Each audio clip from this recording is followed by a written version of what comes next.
Good evening.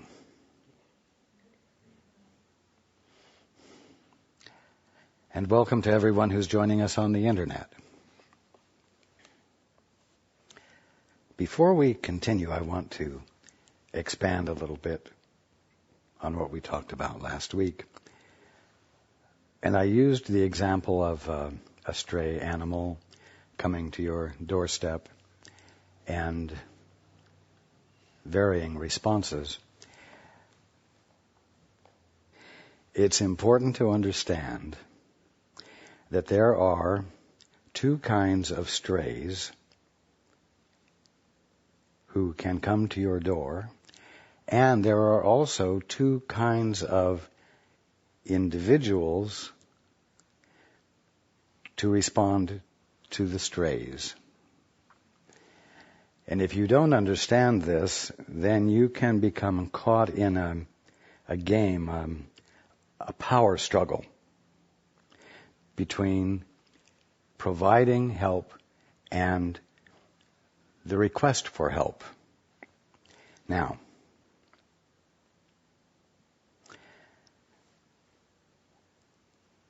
the pet lover to whom the stray animal comes will, as we described last week, not base his or her behavior on the presenting behavior that the animal is showing, but will base his or her responses upon the love that he or she feels and the insight or clarity he or she has about what this animal is capable of in terms of receiving love and being blessed by it.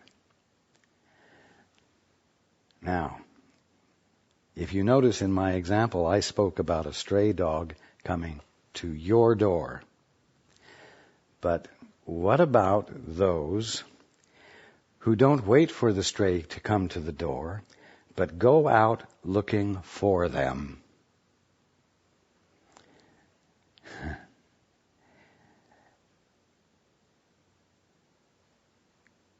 Those who do that are commonly called dog catchers. The motive is entirely different from the pet lover who is willing to stand in receipt of and be inclusive of this forlorn one who comes for help. And it doesn't take but a moment for an animal to recognize the motivation, and when a dog catcher is in the area, they run. Why? Because it is the intent of the dog catcher to take possession, to enforce order into the animal's life.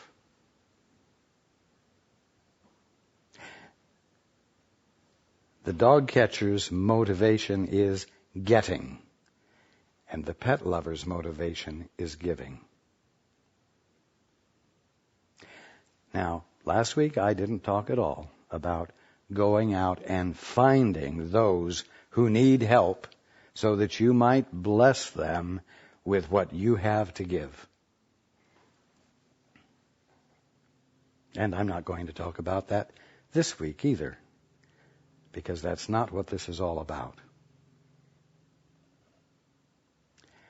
Now, there are two kinds of strays, let's say, forlorn, needy individuals or animals.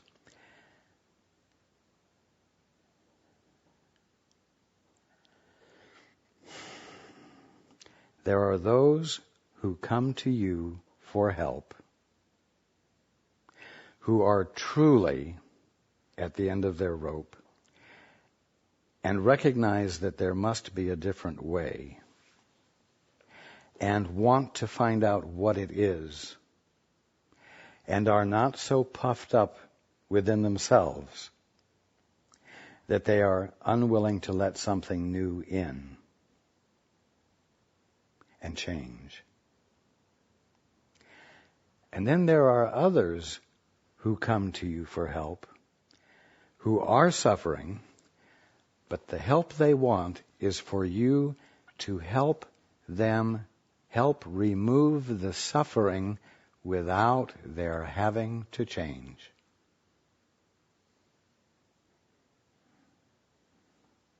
Which is impossible.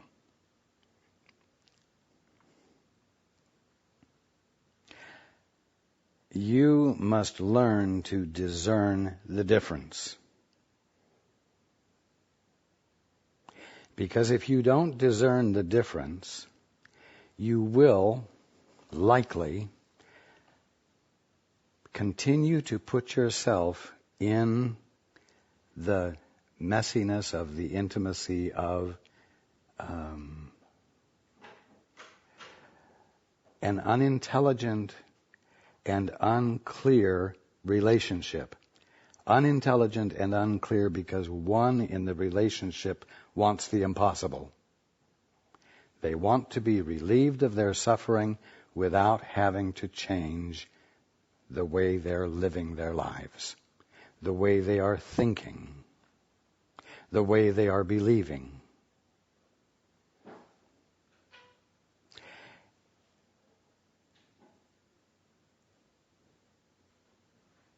You say, well, my willingness to come from my love, because of its divine nature, has to have the capacity of reaching them, has to have the capacity of, well, I'm going to say, finessing change, even though they don't want to change. And I'm here to tell you right now that that is impossible. And if you do not recognize its impossibility, you will find yourself entangled in a power play.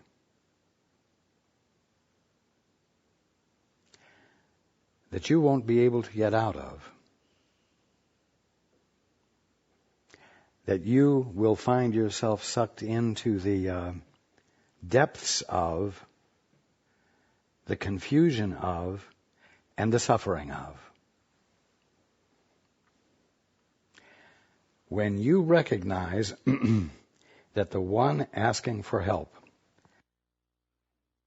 is asking for help that can't be given because the impossible can't be done, you must stop trying to help them accomplish the impossible. And you must step back. This is an instance when two people meet only to part, because intelligence governs. And what does not match, what cannot match, must not attempt to match, must not attempt to engage.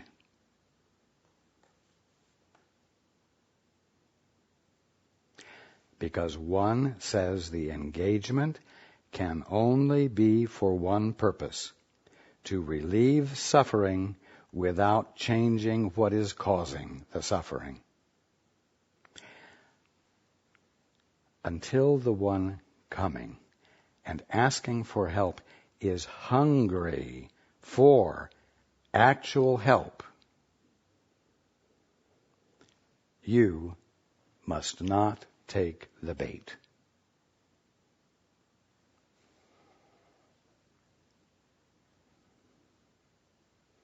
Now, this does not mean that you are going to use your mind poorly. It means that when you have drawn the line, as it were, and said, thus far and no farther, and you withdraw from the engagement, you must continue, persist in coming from the place of excellence in you. You must persist in coming from the love in you that you feel, so that you continue to acknowledge what is true about them, And do not lapse in what we could call your faith in them. Do not lapse in your trust in what they truly are. You do not engage in frustration because they won't listen to you, because then you shift into the dog catcher mentality. You do not feel that you are somehow incompetent because you couldn't reach them, and sit hard on yourself. You recognize that this one who's calling for help is indeed the Son of God, not knowing it, not believing that they are, but using the power that they have to be devoted to their misperception with such power that until they change their decision, there is nothing you can do. And so you recognize that until they are hungry, until there is desire to do whatever it takes, to do the essential thing that it takes to be relieved of suffering, you don't engage with them. And you persist in your peace, contemplating them, or whenever they come to your mind, considering them from the standpoint of what they divinely are, and that it is the Father's will for them to know what they are, and that you love what they are, because there is nothing unlovable about what they truly are, even though they are believing that they are something different. And so you do not violate your function, which is to recognize the presence of God in each and everything, and to let in the feeling or the experience of the truth of that. You persist in being singular, non-conflicted within yourself, extending the blessing of the recognition of their divinity to them. In other words, you continue to send out messengers of truth.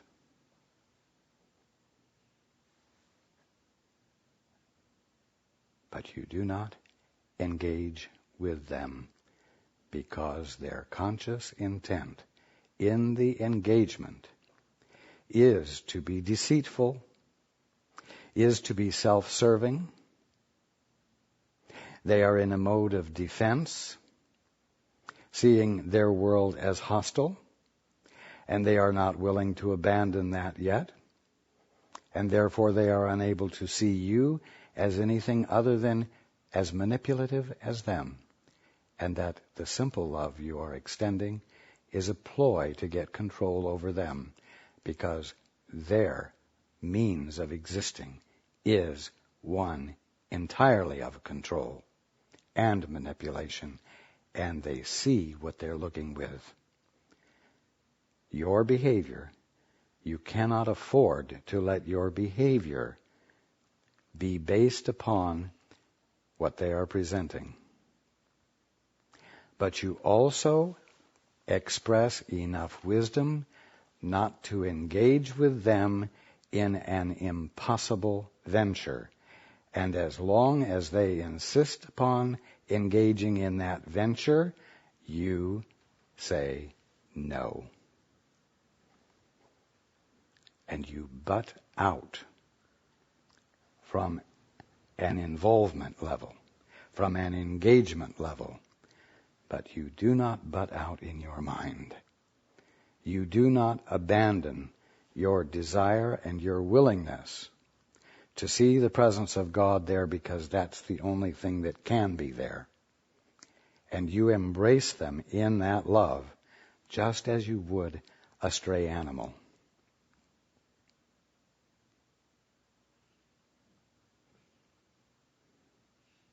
Now, this is very important. A dog catcher, in terms of what we're talking about, is very much like a proselytizer. Someone who's going to go out and change people's minds about what the truth is so that they might be saved. It's also similar to a third party who comes into involvement with two partners who are married and engages in his wiles, let's say, and slowly gets the affections of the wife away from the husband. This is called alienation of affection, and it's punishable by law. Now, in other words, it is recognized to be unlawful, unprincipled, and something that no has to be said to.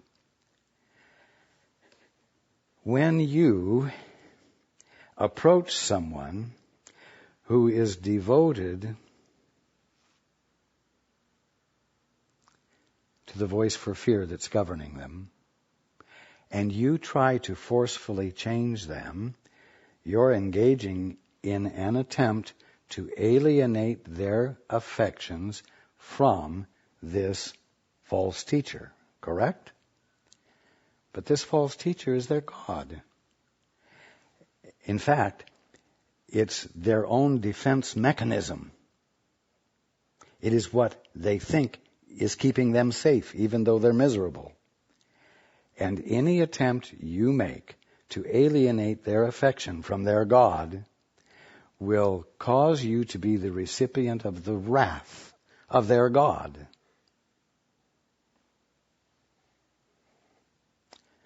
And this will always be the case until something happens within them that causes them to withdraw their devotion. Until something happens that causes them to lose their faith in their mindset.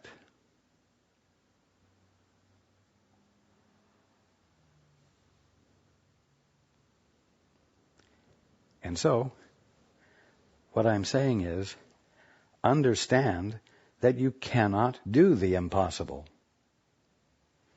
It is impossible to do the impossible. Don't let someone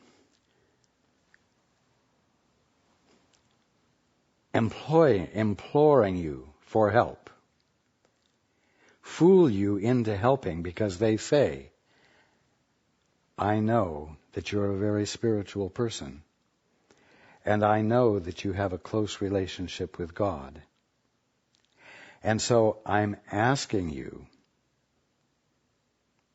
because of the great faith I know you have, to help me. And then they'll leave off the last words.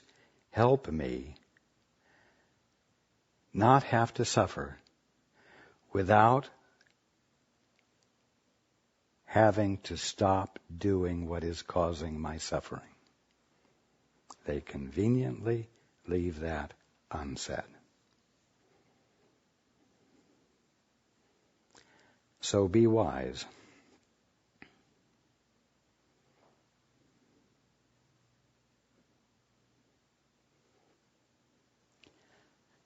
Don't deal with strays who haven't come to your door. And when strays do come to your door, be alert to find out whether they are committed to their lifestyle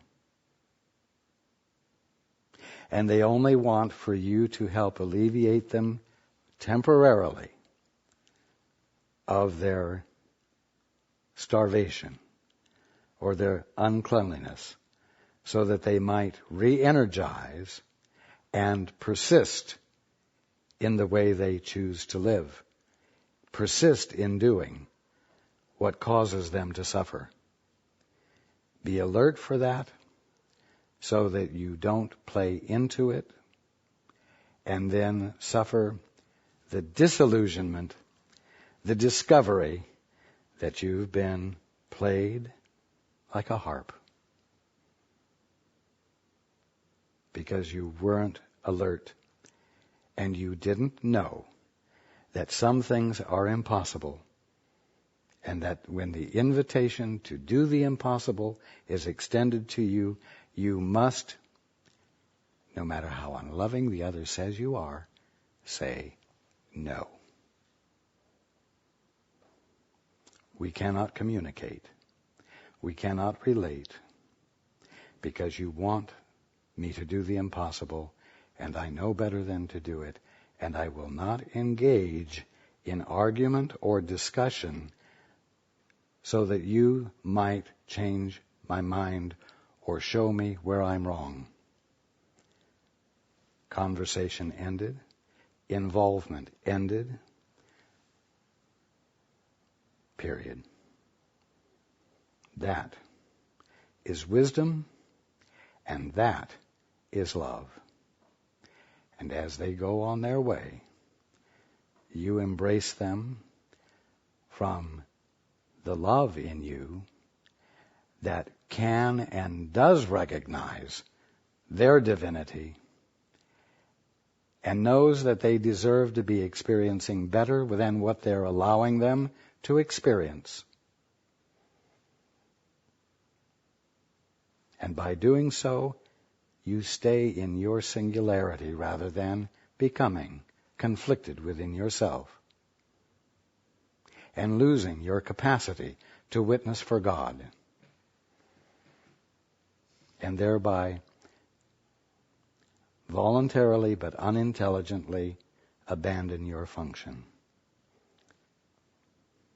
Okay.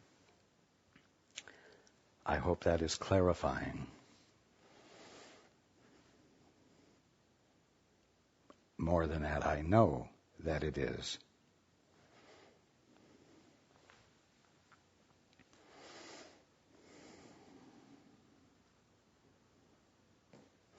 Last week, we read, would you join in the resurrection or the crucifixion? And I pointed out that all day long, you are choosing for one or the other, and for the most part, you vacillate back and forth. You're not persistent or consistent, but you must understand that you are either joining in the resurrection or the crucifixion, depending upon the God you're serving. Now continuing. I am your resurrection and your life. You live in me because you live in God. And everyone lives in you as you live in everyone. You see, there is no inequity, there's no inequality. You are all sons and daughters of God. You are all brothers and sisters. You are all equal in inheritance, if you will. You are all the loveliness of capital L love, the presence of God.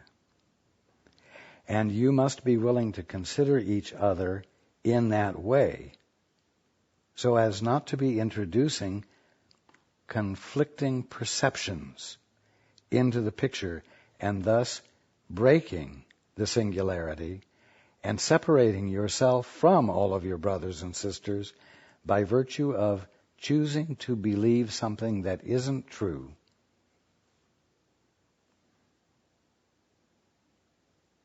Continuing, can you then perceive unworthiness in a brother and not perceive it in yourself?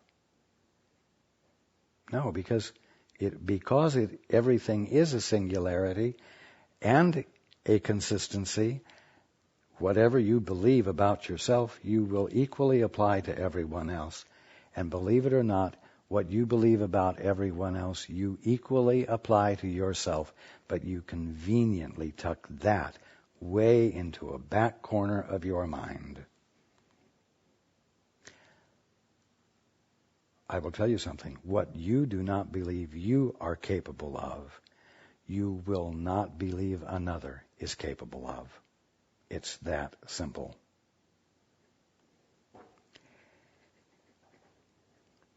Again, can you then perceive unworthiness in a brother and not perceive it in yourself? And can you perceive it in yourself and not perceive it in God?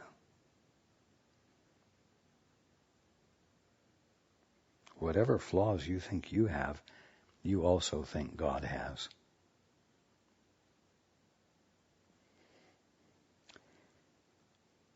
Believe in the resurrection because it has been accomplished.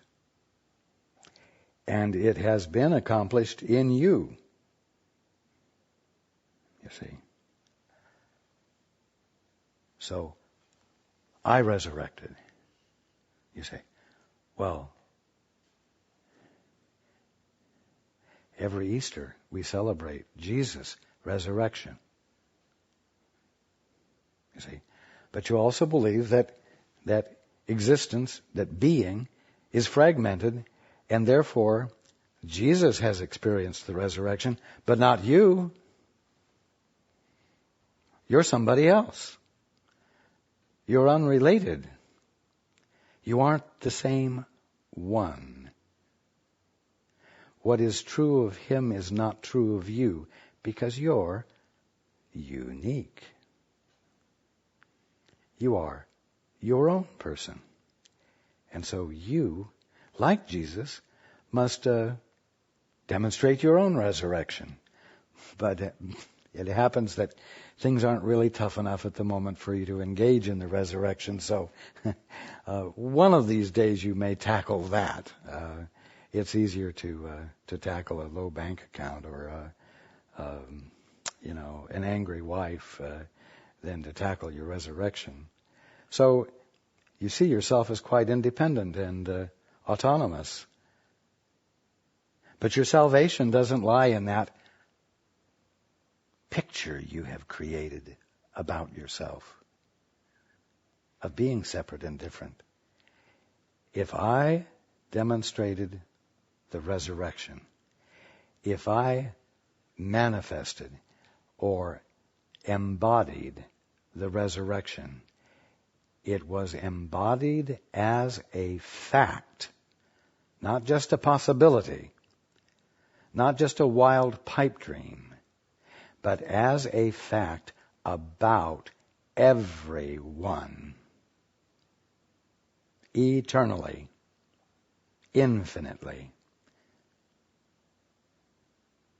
At the moment of the resurrection, the belief in the impossibility of resurrection was broken forever in everyone. It was done for you.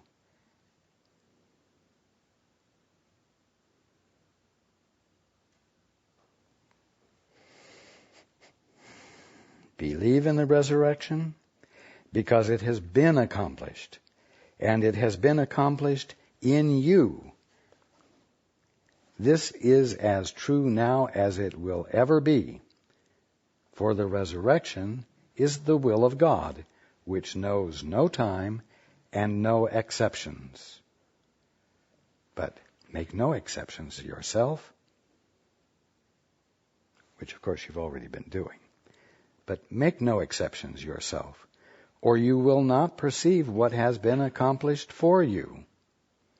You see, because it was accomplished for you, you don't have to do it over again.